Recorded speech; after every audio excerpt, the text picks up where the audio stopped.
Hey everyone, welcome back to Just One Word with Jan, the podcast that looks at all things spiritual, but all things with people and what people are doing, what God is doing through people.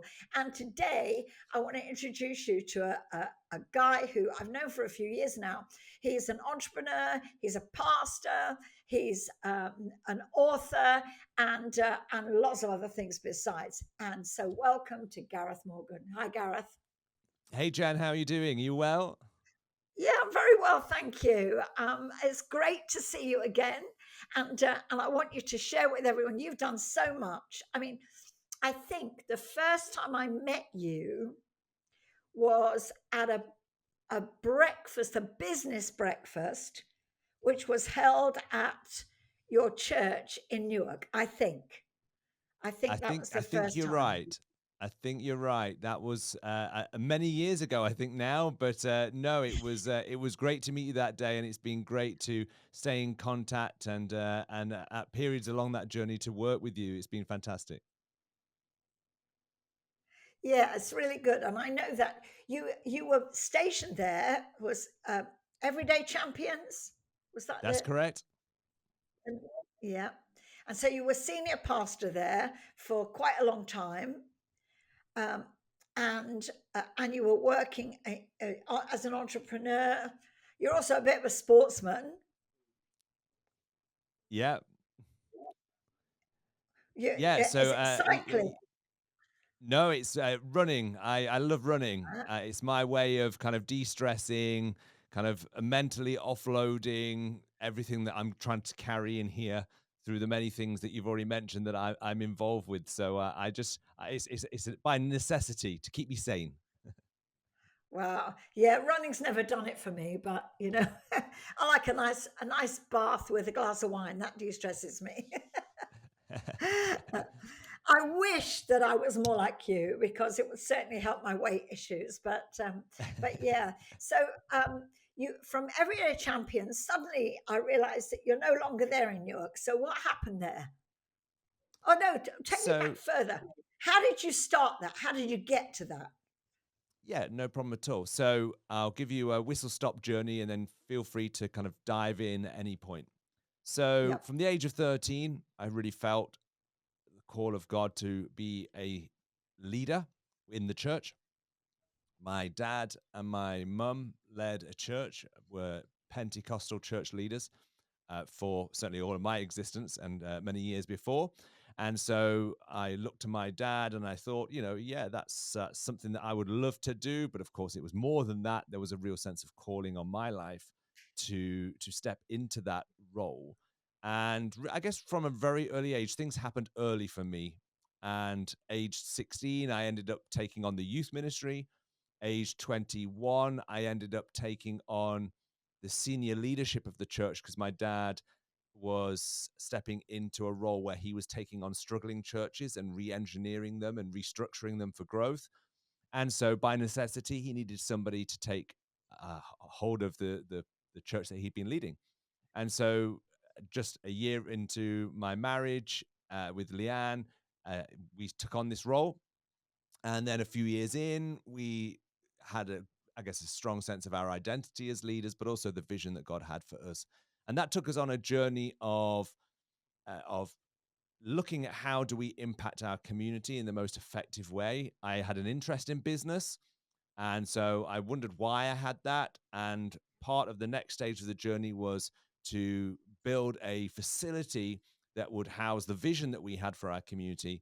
And there are a number of social enterprise streams to that. And so I was able to outwork not only my spiritual calling, let's call it that, but also my love of business and enabling that to be something that kind of sustained both the church and the charity. And so that that was kind of how I ended up getting into church leadership.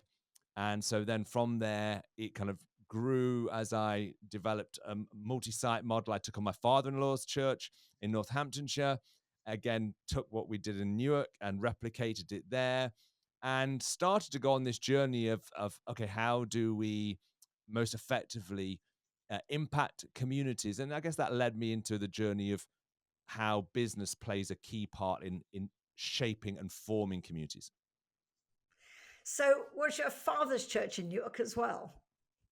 So my father-in-law's church was in Northamptonshire. My father's church obviously was in Newark, Nottinghamshire. Oh, right. Okay. So you just carried on the legacy, really, which was Yeah, great. yeah, very much So, so. Yeah, yeah. and I got in my first taste of how you transition an organization through a culture change. And because when you change the vision, Wow.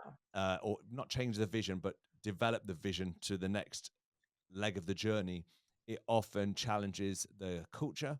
And again, that was a really interesting process for me. That is a really interesting process. I've got a teaching called the change process because nobody likes change. Mm. No No, one likes nobody change. likes it. Yeah, it's inevitable. We have to live with it. We have to embrace it. But you're absolutely right. There is something in human nature that kicks against it.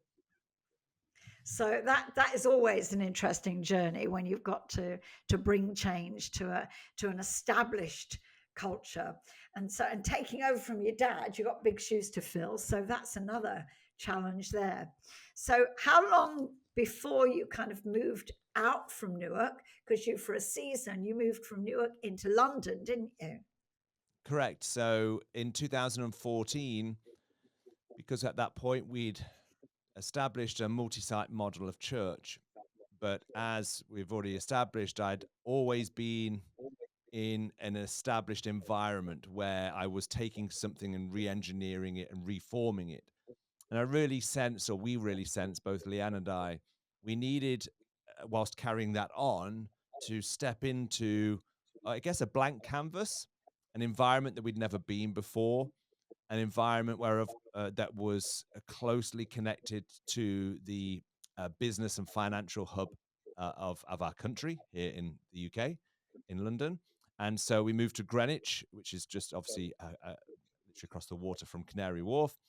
And so we moved there, we took our family there, and we started to experiment with what could church look like if we were to start from scratch. So for the next 6, 7 years, that's what we did, whilst I guess running what I call version 1.0 of church in our other locations. We were experimenting with a prototype of what does church 2.0 look like.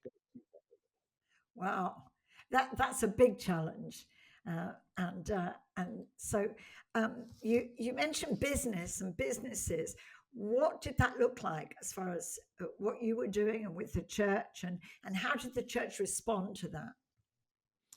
Yeah, so as I said, the kind of the business strand was in the church, especially when we started to look at developing buildings and facilities. But the business strand to my life and my role in terms of outside of the organization and my own business really started while I was in London, and it was very much around the whole area of taking the framework of my book, my first book, The Winning Conversation, and taking that framework and starting to test it in what I call the different pathways of society. Other people call them pillars of society or gateways of society. But, business, education, media, arts, entertainment, sport, healthcare, government. And so I started a journey of of applying that in opportunities that came my way. And one of those areas was in business, and that actually was another connection that we had, because one of the businesses that I got involved with was Genistar, which of course you're a key part of and an advocate for. And so again, it was great to kind of move into non-faith environments, but to take a message of that there is more potential in you than you think, and I felt and I believed and still do that I have a grace and a gifting to help draw that out of people. And so that's what I started to do.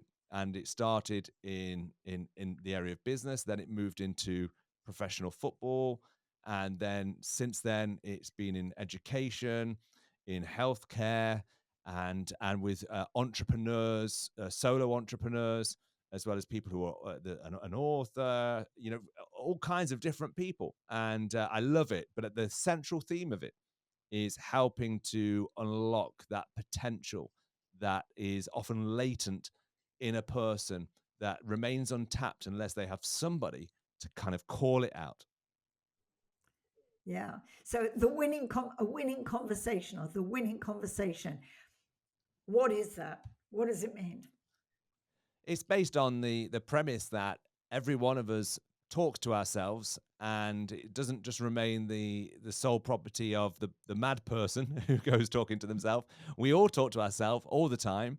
The rate of words per minute. I think I heard a stat where we speak 1,600 words per minute, or 15 to 1,600 words per minute internally in our minds. Of course, Mm. externally, unless we're an extremely fast talker, we don't kind of verbally communicate that. So actually, I started to realize, there's an internal conversation that I have that I became so aware of that drives my external conversation.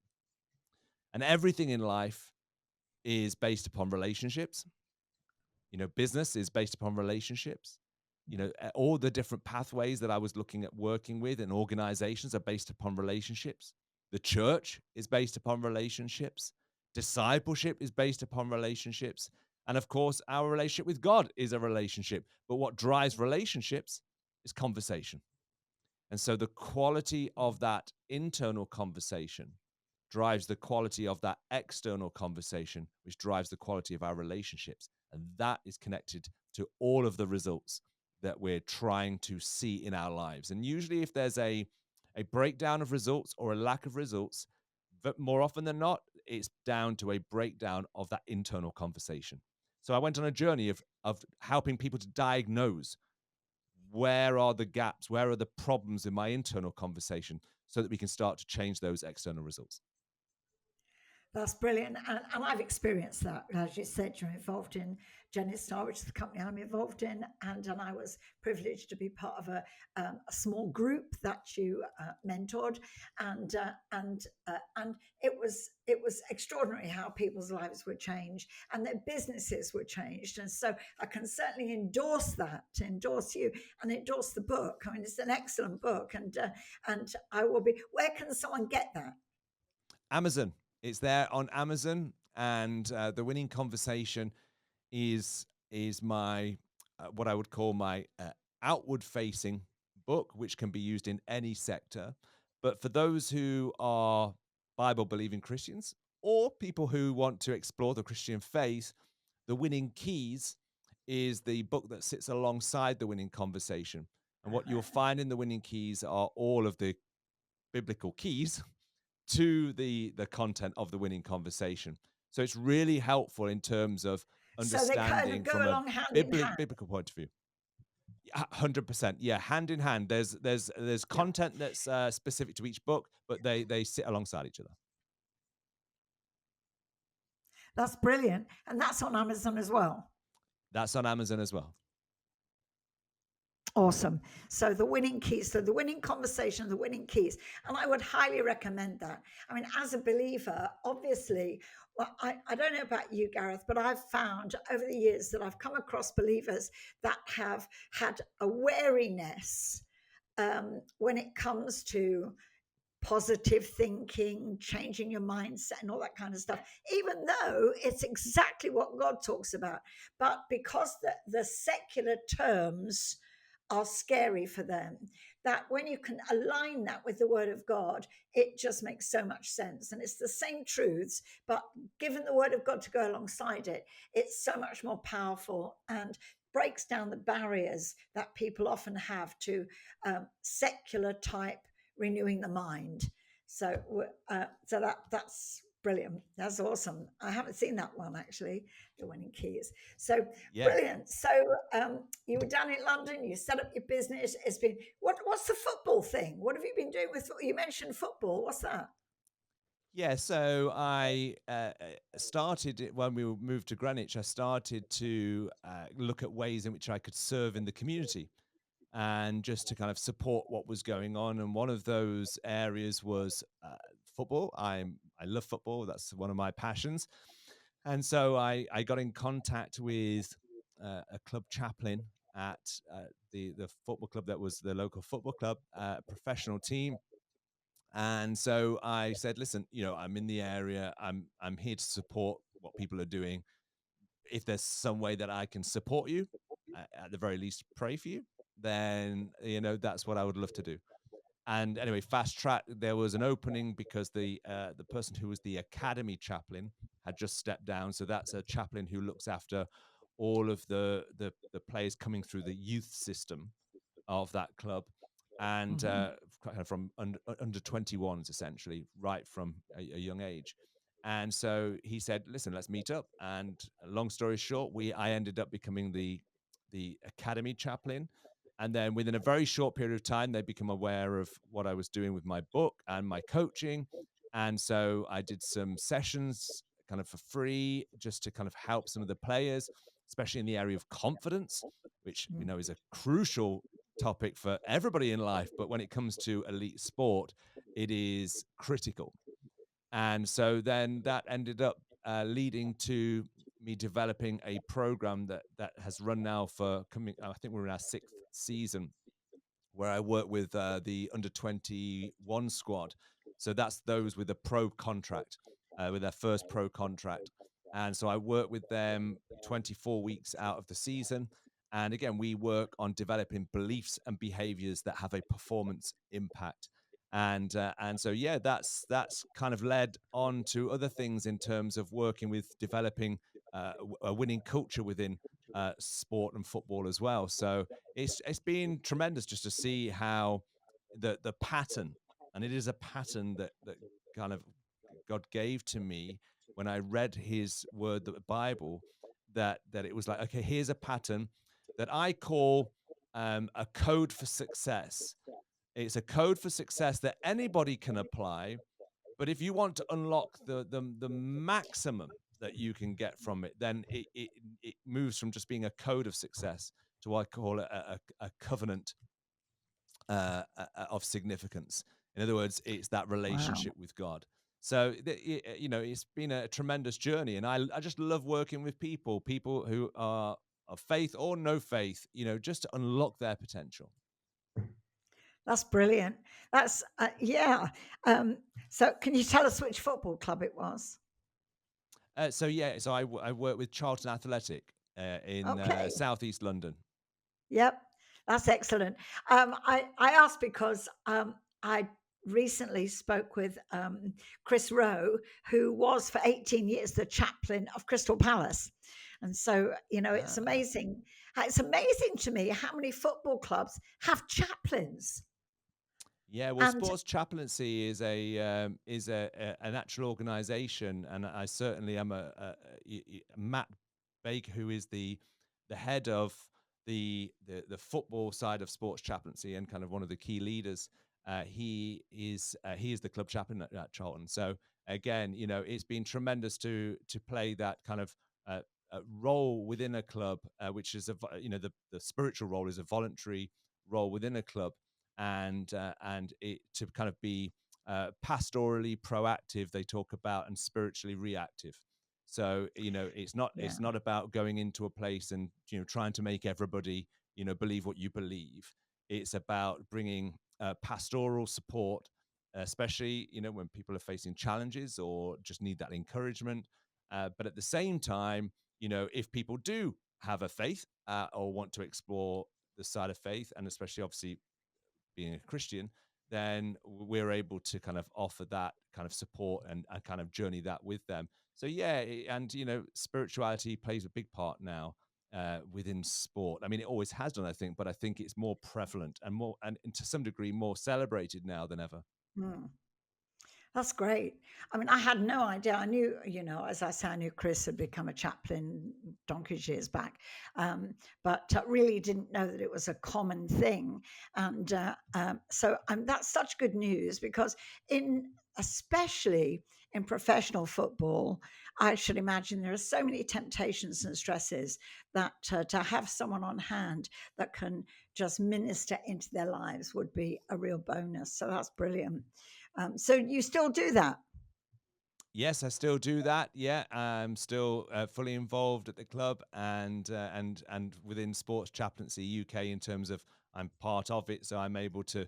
I go along to the conference recently, and again, great to meet up with others who are involved at all levels, and not just football. There are people, there are chaplains in motorsport now, golf, horse racing. Wow. It's quite an amazing thing to see, and it's growing all the time. Gosh, that really is amazing. So, I mean, it's a whole new mission field, isn't it? Which is Yeah, and I excellent. think That's great. I think again, it's one of the pathways. Like I said, sport is one, media, business, Yeah. entertainment, healthcare, government.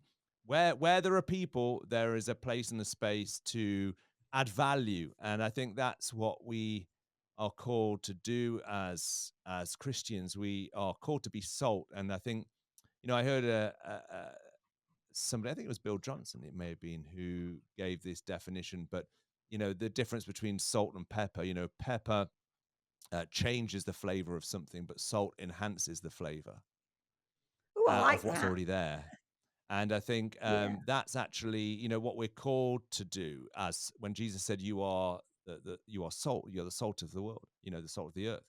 Mm, And what we're to do is not necessarily to go and say, "Oh, right, we're the people that need to go and change this, that, and the other," but actually that there is treasure already there in people. There is, yeah.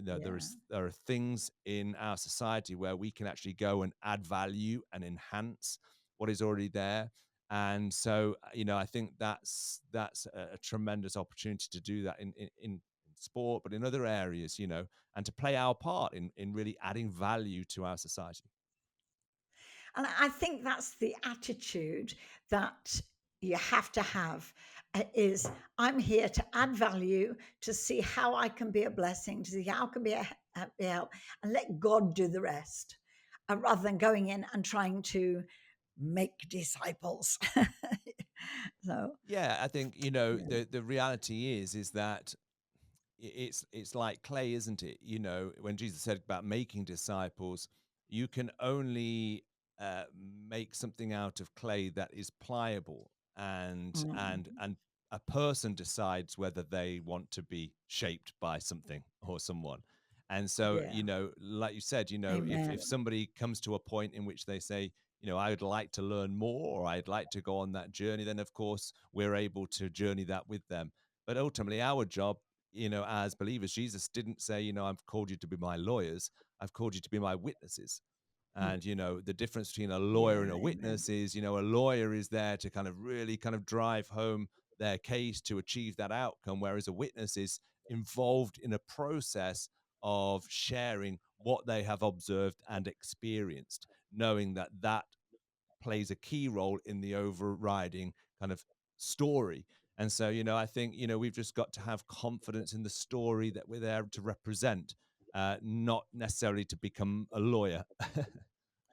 I love that. I've never heard it put like that before, Gareth. That's excellent. So, yeah, any more books?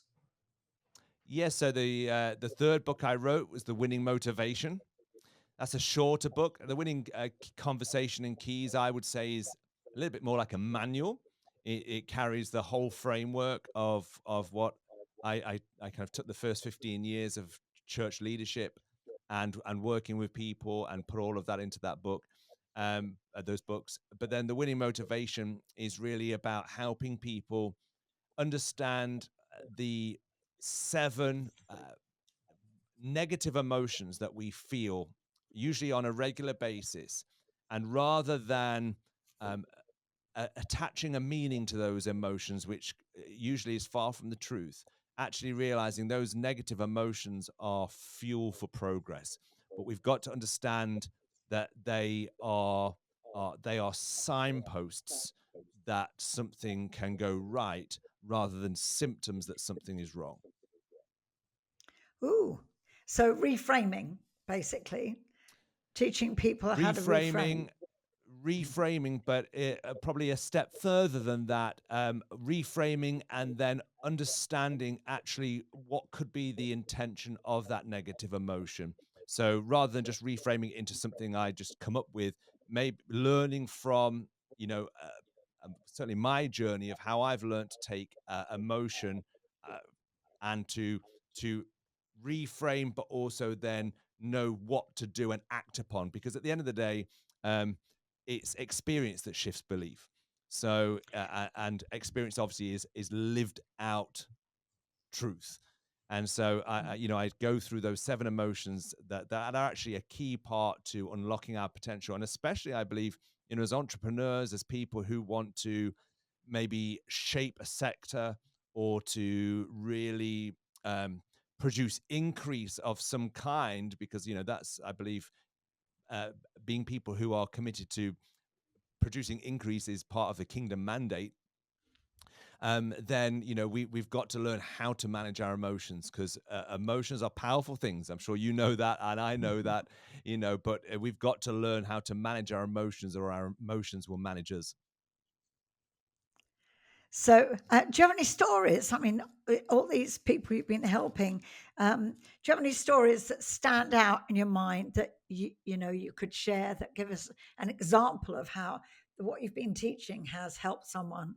I'm sure you've got loads. Yeah, I mean, it's great, when you're involved in somebody's journey, and especially in coaching, particularly because my job is not to tell them what to do. I'm not an advisor in that sense. I'm not a therapist. I'm there to ask questions, and ask questions with the absolute belief that they carry the answers within them. And there was an interview I did, I think this time last year, or just less than a year ago, that's on my YouTube channel.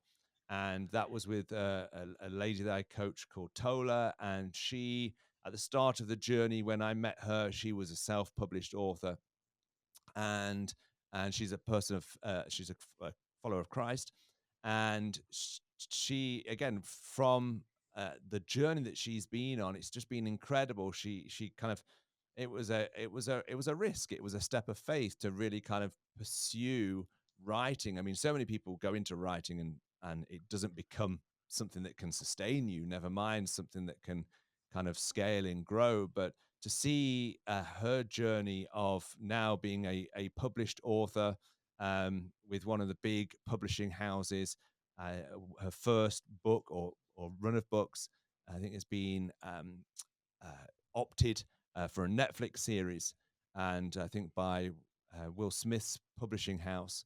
And so, Wow. just an incredible, incredible journey of, when God puts a dream inside of you, there's so much that comes against us in terms of pursuing it, and that's again where the emotions come in. And of course, there's so many reasons that we give why why I'm not able to, or I can't, or it's never happened to people in my family, or it doesn't happen to people that live in my area, all these kind of things, that the story that we tell ourselves.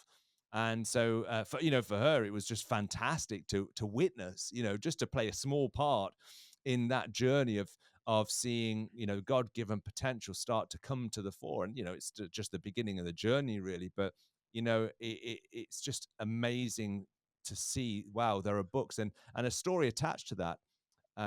There is there was a small girl as part of our church, um, who was an avid reader. And so I suggested, you need to read one of these books. And, and she went and read this book. And the next time I saw her, she had come to me and said, I've written she's only 9. I've written 4 chapters of my own book now. Wow. And she saw somebody that she could identify with, and then she was inspired to go and do the same. And that's what it's all about, isn't it? It's about legacy. It's about Yeah. inspiring one another, inspiring the next generation. So that's one story of one person that I've journeyed with in coaching, and still journey with, that has just seen a real breakthrough. And there's always more that God wants to do with people. So yeah, and I just love that. I think God uses, people that when you look at the biblical characters, they're not usually the people that try to push to the front and say, "Look at me." They're uh, the reluctant heroes. They're the reluctant leaders, and I think that's what I love. I love working with people who are hungry.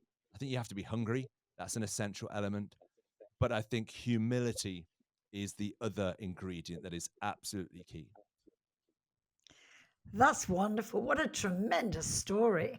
And the Mm, fact that not only was she inspired, but she inspired someone else by what she did.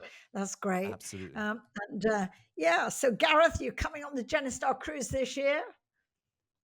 Oh, I've not had my invite yet, but do you know what? I'd never say never, because the last one was absolutely fantastic. It was my first, It well, it's my first and was. only cruise, and I know you're a huge advocate for cruises, and I've got to say, before I went on it, I was not in my mind the cruise type of person, but boy, I was converted. Yeah, I must admit, something you either love or hate, I think. And so Genistar has a cruise in June, which I'm looking forward to. Anyone that knows me knows I love my cruises, and so yeah, that's something to look forward to. And we had fun. It was great spending some time with you and Leanne, and we shared a table. For dinner, Mm, which was great. So it was good to talk to you. So after London, Gareth, you came back to Newark. yes. You back? Are you in Newark now? Where I'm speaking from right now, I'm back in New York. Yes, in 2020, at the kind of after the first lockdown of COVID, we made the move then, and we really sensed that we needed to position ourselves here. But it wasn't the end of the story for London at the time. We couldn't really understand or see what that looked like.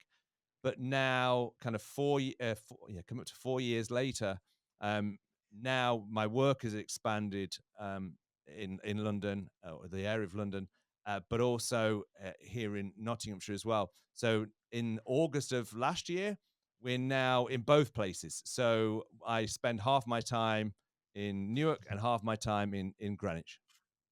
Wow. So do you have a home in Greenwich? You have homes in Yeah, both we places. Yeah, so we had a house that we rented, which enabled us to move very quickly when we needed to, kind of in 2020, just to kind of we wanted to get our son into school and our daughter into school, in fact, because it was an August time. Um, and yeah, it's been a real journey of faith, because to us at the time it didn't make sense to kind of stop renting it, because obviously it sustained that property.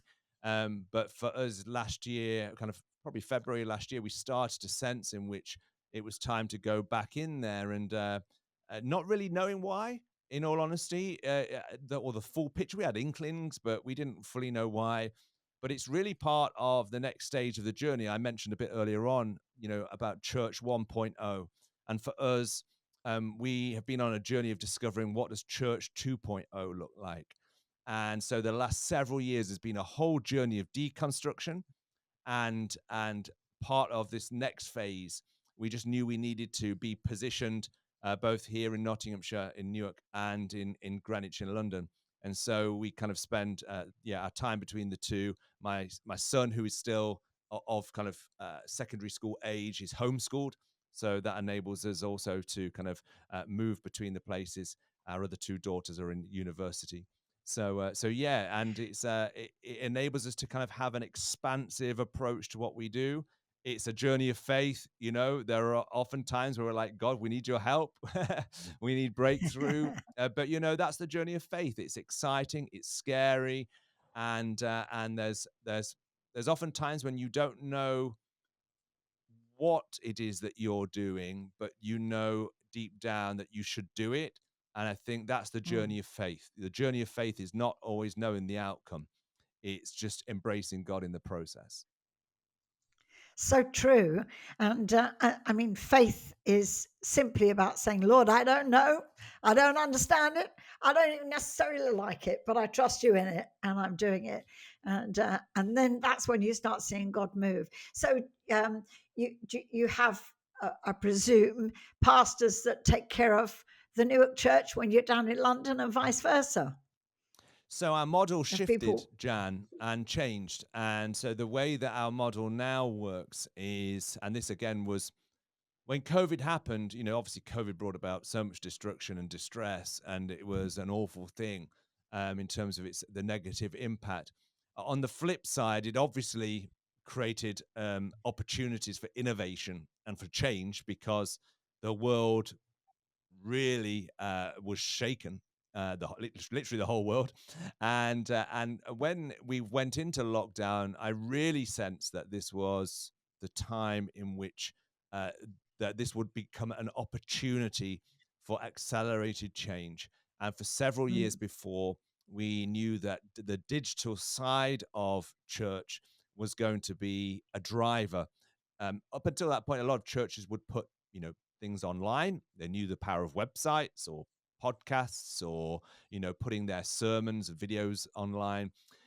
But it was different to that. It was more that actually we would drive things from the digital to the ground rather than what we do on the ground in a church building just gets pushed up into the digital. And so because of that, we prepared ourselves. And so when COVID happened, that's when our shift took place. And so now if you were to come into when church takes place for us, it can take place in our buildings, it can take place in homes, it could take place on any day of the week. It's where two or three are gathered, and we have our broadcast which goes out, and our broadcast is based around a coaching conversation. So you'll never sit there and just listen to me speak for however long. There are questions that are interspersed throughout, which are there to draw out of you, what you think about what's being said. Because for me, that's the rabbinical style of teaching. Actually, mm, that was the very original style of teaching. And mm, so, when we talk about now the pastoral side of our church, everybody is in a circle, a coaching circle, and those circle leaders are it's kind of a distributed pastoral model where they oversee pastorally those people. But of course, for kind of extreme circumstances or whatever, we have our leaders, including ourselves, who can kind of step in and be part of that. But it's a model that is in its infancy. It's at we're incubating, I guess, a new wine skin for a new wine that we've tasted, and so mm. yeah, we're right in the throes of that right now. Wow, that sounds really exciting. I mean, I guess um, home groups of sorts are kind of a in that same kind of feel. I know that you mentioned earlier that everything is relational, everything's about relationships, God, people, everything. And I mean, we still have our Sunday service in the building, but we also have an online. It's broadcast out online, but we Mm, also have what we call life groups and life group leaders whose job it is to pastor the group. And again, very much a questioning, a kind of, so the kind of thing you're talking about sounds very familiar to me. This kind of, what is it you believe and why do we believe it? And so mm, I think that, I mean, COVID, like you said, the flip side, there were a lot of upsides from COVID, a lot of upsides. I mean, we can focus on the negative, but if we have that winning conversation, from COVID, there came homeworking, homeschooling, um, people being able to uh, change the way they live. I mean, my son and his wife, they're digital nomads. I mean, they're living in Mauritius and working online, and it's working well. So mm. I think, thank God, we don't know why it happened, but we know that, what the devil meant for evil, God turned to good. And so, obviously what's come out of that for you is the church 2.0. And yeah, it'd be really fascinating to hear from you in, months from now, how it's going and what Mm. changes you've made and what the upside has been and what the downside's been. That would be really good. Yeah, absolutely. Yeah, it's like I said, it's this exciting, scary journey. A bit like Abraham in Hebrews 11. He didn't know where he was going, but he knew he had to go. But in Hebrews, in Genesis, it says that he left to go to Canaan, which Mm. is interesting, isn't it? Yeah. Because we Yeah. all say Yeah. he didn't know where he was going, but but it actually says they left to go to Canaan, but he just Yeah. didn't know how he was going to get there. Well, that's So, the thing, yeah, yeah, I think you always know, you know, I think you know where you're heading to a point, but I think what it speaks to is the amount of information that naturally as human beings we like to fill the gaps, often isn't yeah, there, and we tend to put our trust in the how. so And when true. the how isn't there, those gaps, it can lead to uncertainty, which of course is the opposite of faith. Faith is certainty, and obviously fear is uncertainty. So yeah, I think when it speaks of that, and I know where we're heading to, as kind of a distant picture, but there's so much that I Yeah, don't know, that if somebody, I guess, maybe even listen to what I could see right now, they would say see more gaps than kind of concrete, out, kind of destinations. And I think it's that tension that you're playing with, because of course you have something that you're yeah. working with, but it's never the full picture. And you never actually know what the end result is going to be. I mean, you never actually know. I mean, he might have known the word Canaan, but he never really knew what was happening there or what he was going to run into on the way. And I think that's the thing with us. God gives you a little bit of the vision at a time, doesn't he? He gives you one step at a time. And the Bible says that his word is a lamp unto our feet and a light unto our path. And if you take a torch and you shine a torch, it only shows you just that little bit in front of you, enough light to put your next foot into, your next step. That's And right. Yeah. as you move into that step, it lights the next step. And that's kind of where you're at, isn't it? You're like, okay, we know we've got to go to this direction, but we're just waiting for the light to light our path for the next step in the journey. That's really exciting and scary. Absolutely. Yeah, yeah. No, no, no, totally. Yeah. And I think, we love to have love to have the result or the outcome. That's kind of how we're wired to some degree. We want the outcome, we want the arrival point, the destination. But it's God loves the process. God He loves the does. journey. That's why, the one of the obviously the reasons why he created this world is he introduced time. He is eternal, and he created this thing called time, which is unique to our existence. And why did he create time? Because time is the foundation of process. And so the moment we start despising process, we start despising the very foundation and fabric of our existence. And embracing process is a key part of unlocking our potential. And so again, that's where our emotional struggle sometimes with impatience in the process. Sometimes we can be tempted to cut corners or find shortcuts, but actually, when we find a shortcut, we usually end up shortchanging the value that God has hidden in the process for us. Yeah, I always say he's more interested in what he can do in us than what he can do through us. And it's the process that develops things in us. And we don't Mm, always like it, but we learn from it and we grow from it. And that's absolutely. really exciting. So what else is there for you and Leanne in the future? I mean, what's the next year look like for you, Gareth? The next year for us is very much, we've kind of given the title for this year, both for our church, but also for us as a family, is strengthening and structuring for increase. That's our focus. So, we've tasted something of what we want to see more of for our family, for our church, for the people that we interact with, people that we are connected to through business.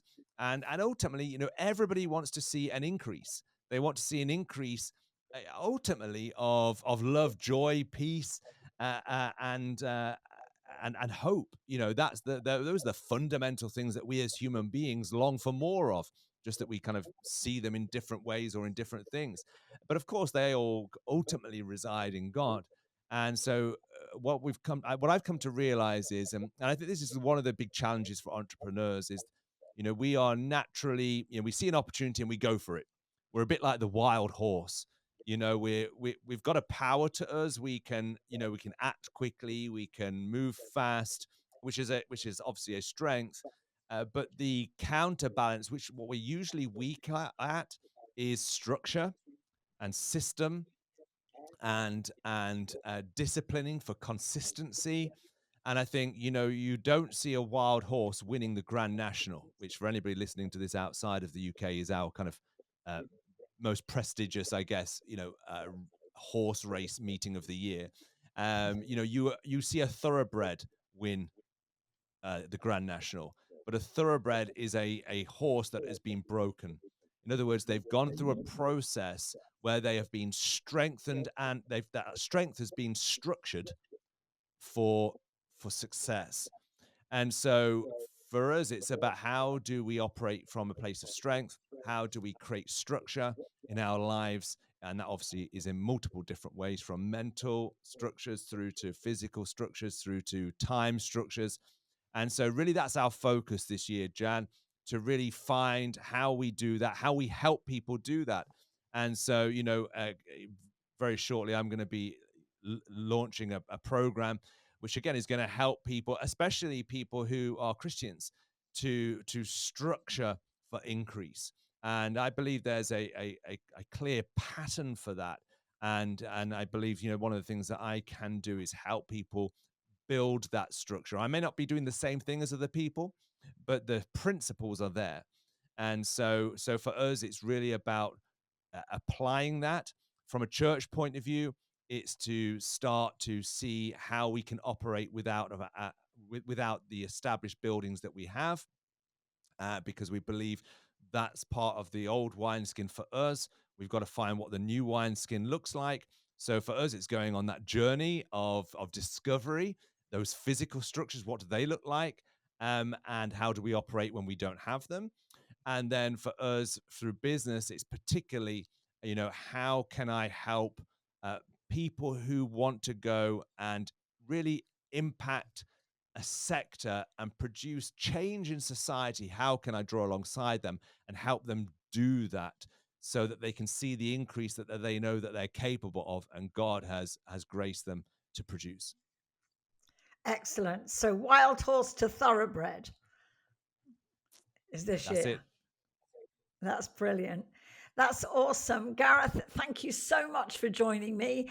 It's been a great to pleasure. keep up to date. And hopefully you'll get to come on the cruise this year. It'd be great to hang out with you guys again. But even if you don't, we'll get together again soon. So, Gareth, tell me the names of your books again and where people get in touch with you. Yeah, so the books are called The Winning Conversation, The Winning Keys, The Winning Motivation. They're all available on Amazon. And you can get in contact with me through my website, garethmorgan.tv. You can contact me, contact@garethmorgan.tv. I've also got, obviously, the normal social media, platforms on LinkedIn or on X it is now, not Twitter. I keep saying Twitter. On Facebook, just type in Gareth Morgan. You should see a mugshot that looks a little bit like this. And yeah, I'd love to connect with you. Brilliant. That's awesome. Thank you. Thanks, guys, for joining us today. And I'll catch you on the next one. God bless you.